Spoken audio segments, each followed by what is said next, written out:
ഈ കേന്ദ്രമന്ത്രിസഭയിൽ ഉൾപ്പെട്ടതിന് പിന്നാലെ George കുര്യനും V മുരളീധരന്റെ വീട്ടിലെത്തിയെന്നുള്ള ഒരു വാർത്തയാണ് വരുന്നത്. സുനേരി ബാഗിലെ വസതിയിലാണ് കൂടിക്കാഴ്ച നടക്കുന്നത്. കെ സുരേന്ദ്രൻ അടക്കമുള്ള കേരളത്തിൽ നിന്നുള്ള നേതാക്കളും വസതിയിലെത്തിയിട്ടുണ്ട്. ആർ അച്യുതൻ ചേരുന്നുണ്ട് കൂടുതൽ വിശദാംശങ്ങളുമായി. അച്യുതൻ, ആരൊക്കെയാണ് ഇപ്പോൾ അവിടെ എത്തിയിട്ടുള്ളത്? എന്താണ് കൂടിക്കാഴ്ച നടത്തുന്നത്? കൂടുതൽ വിശദാംശങ്ങൾ.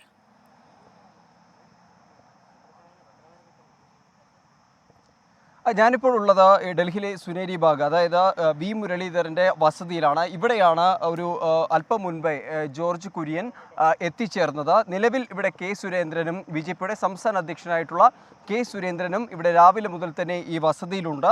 കേരളത്തിൽ ഉള്ള പല നേതാക്കളും രാവിലെ മുതൽ തന്നെ ഈ വസതിയിലെത്തി ചില കൂടിക്കാഴ്ചകൾ നടത്തിയിരുന്നു. ഇതിന് പിന്നാലെയാണ് ജോർജ് കുര്യൻ അത് മന്ത്രിസഭയിൽ കാണുമെന്നുള്ള കാര്യത്തിൽ ഒരു സ്ഥിരീകരണം ഉണ്ടാകുന്നത്. ഇതിന് പിന്നാലെയാണ് ജോർജ് കുര്യൻ ഇപ്പോൾ വി മുരളീധരൻ്റെ വസതിയിൽ എത്തിച്ചേർന്നിരിക്കുന്നത്. ലഭിക്കുന്ന വിവരങ്ങളുടെ അടിസ്ഥാനത്തിൽ ഇപ്പോൾ വി മുരളീധരനുമായും കെ സുരേന്ദ്രനുമായുമാണ് കൂടിക്കാഴ്ച നടത്തുന്നത്. ഇതുമായി ബന്ധപ്പെട്ടിട്ടുള്ള കാര്യങ്ങൾ എന്തായാലും അതിൻ്റെ ചർച്ചയുടെ ഭാഗമാവും. അതിനുശേഷം 6 മണിയോടുകൂടി ഈ മൂവരും ഒരുമിച്ചായിരിക്കും ഈ വേദിയിലേക്ക്, അതായത് സത്യപ്രതിജ്ഞ നടക്കുന്ന വേദിയിലേക്ക് പോവുക എന്നുള്ള വിവരം കൂടി ലഭിക്കുന്നുണ്ട്. ഈ ജോർജ് കുര്യനെ സംബന്ധിച്ച് പറയുമ്പോൾ ദേശീയ ന്യൂനപക്ഷ കമ്മീഷൻ്റെ വൈസ് ചെയർമാനായി പ്രവർത്തിച്ച ആൾ കൂടിയാണ്. ആ പദവിയിലെത്തുന്ന ആദ്യ മലയാളി കൂടിയാണ്.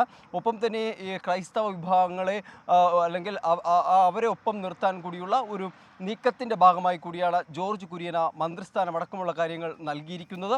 എന്തായാലും ആ ഒരു കാര്യങ്ങൾ, അതായത് അത്തരം സ്ഥിരീകരണങ്ങൾ ഉണ്ടായതിന് പിന്നാലെയാണ് ഇപ്പോൾ ഈ വസതിയിൽ, സുനേരി ബാഗിലെ വസതിയിൽ കൂടിക്കാഴ്ച നടക്കുന്നത്.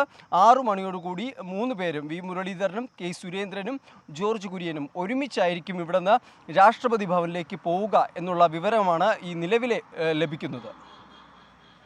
അച്യുതൻ സൂചിപ്പിച്ച പോലെ തന്നെ ഇപ്പോൾ അവിടെ കൂടിക്കാഴ്ച പുരോഗമിക്കുകയാണ്. സുരേഷ് ഗോപിക്ക് പിന്നാലെ ജോർജ് കുര്യനും കേന്ദ്രമന്ത്രിയാകും എന്നുള്ളൊരു വാർത്തയാണല്ലോ കഴിഞ്ഞ നിമിഷങ്ങളിൽ വന്നത്. അദ്ദേഹം ഏത് വകുപ്പാണ് കിട്ടുക എന്നുള്ള ഒരു സസ്പെൻഷനാണ് ഇനി തുടരുന്നത്. ഇവിടെ ദേശീയ ന്യൂനപക്ഷ കമ്മീഷൻ ഉപാധ്യക്ഷനായിരുന്നു. അപ്പോൾ ആ വകുപ്പ് തന്നെയായിരിക്കും ഇനി ജോർജ് കുര്യൻ ലഭിക്കുക. അത്തരത്തിലുള്ള കാര്യങ്ങൾ ഏതെങ്കിലും തരത്തിലുള്ള വ്യക്തത വന്നിട്ടുണ്ടോ അച്യുതൻ? വകുപ്പുകൾ സംബന്ധിച്ചുള്ള സ്ഥിരീകരണങ്ങൾ ഇതുവരെയും ഉണ്ടായിട്ടില്ല. കാരണം ഒരു പക്ഷേ സത്യപ്രതിജ്ഞ കഴിഞ്ഞതിനു ശേഷമായിരിക്കും ഈ വകുപ്പുകൾ ഏതാണ് എന്ന സംബന്ധിച്ചുള്ള തീരുമാനങ്ങൾ ഉണ്ടാവുക. എന്നിരുന്നാലും മന്ത്രിസഭയിൽ, 3ാം മോദി സർക്കാരിൻ്റെ മന്ത്രിസഭയിൽ ജോർജ് കുര്യന് ഒരു ഇടമുണ്ട് എന്നുള്ള കാര്യത്തിൽ ഏതാണ്ട് ഉറപ്പായി കഴിഞ്ഞിരിക്കുകയാണ്. കാരണം പ്രധാനമന്ത്രി നരേന്ദ്രമോദിയുടെ നേതൃത്വത്തിൽ നടന്ന ചായ സൽക്കാരത്തിൽ അദ്ദേഹം പങ്കെടുത്തിരുന്നു.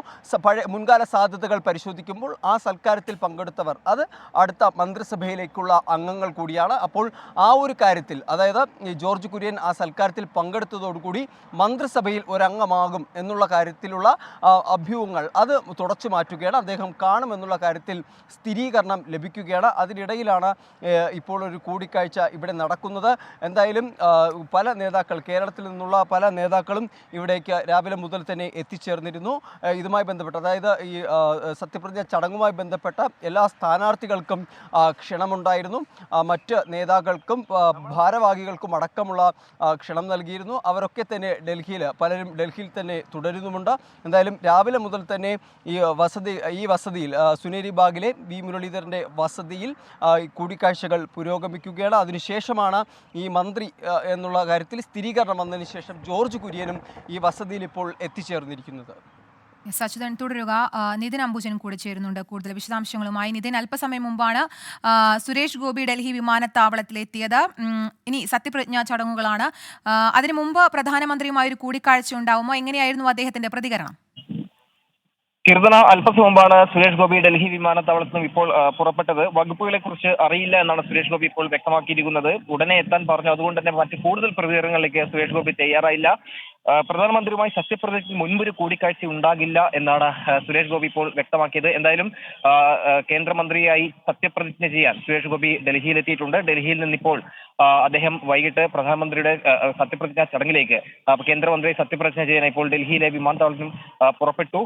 വകുപ്പുകൾ സംബന്ധിച്ച് ഇതുവരെ ഒരു തീരുമാനമായിട്ടില്ല എന്നാണ് അദ്ദേഹം വ്യക്തമാക്കിയത്. അദ്ദേഹത്തിന്റെ സഹോദരനുമായി സംസാരിച്ചു. വളരെ സന്തോഷം എന്ന നിലയിൽ തന്നെയാണ് ഈ ഒരു അവസരത്തെ അവർ പ്രതികരിച്ചിരിക്കുന്നത്. മാത്രമല്ല തൃശ്ശൂരിനായി, പ്രത്യേകിച്ചും കേരളത്തിനായി ഏറെ കാര്യങ്ങൾ ചെയ്യാനുണ്ട്. അതിന് ഈ ഒരു കേന്ദ്രമന്ത്രി സ്ഥാനം എന്നത് ഏറെ പ്രധാനപ്പെട്ട ഒരു ചുമതലയാണ്. അത് കൃത്യമായി നിർവഹിക്കും എന്ന് തന്നെയാണ് ഇപ്പോൾ സഹോദരൻ പ്രതികരിച്ചിരിക്കുന്നത്. എന്തായാലും സുരേഷ് ഗോപി ഇപ്പോൾ വിമാനത്താവളത്തിൽ നിന്ന് പുറപ്പെട്ടു. അതിനു മുൻപ് സത്യപ്രതിജ്ഞയ്ക്ക് മുൻപ് പ്രധാനമന്ത്രിയുമായുള്ള കൂടിക്കാഴ്ചയ്ക്ക് ഇല്ല എന്ന് തന്നെയാണ് അദ്ദേഹം അറിയിച്ചിരിക്കുന്നത്. സത്യപ്രതിജ്ഞയ്ക്ക് മുന്നോടിയായി സുരേഷ് ഗോപി ഡൽഹി വിമാനത്താവളത്തിൽ എത്തിയിരിക്കുകയാണ്. സത്യപ്രതിജ്ഞയ്ക്ക് മുമ്പ് പ്രധാനമന്ത്രിയുമായി ഒരു കൂടിക്കാഴ്ചയില്ല. വളരെ സന്തോഷം ഉണ്ടെന്നും അദ്ദേഹം പ്രതികരിച്ചു. ഇതേസമയം ജോർജ് കുര്യൻ വി മുരളീധരന്റെ വീട്ടിലെത്തിയിട്ടുണ്ട്. കെ സുരേന്ദ്രനുമുണ്ട്. അവിടെ കൂടിക്കാഴ്ച പുരോഗമിക്കുകയാണ്.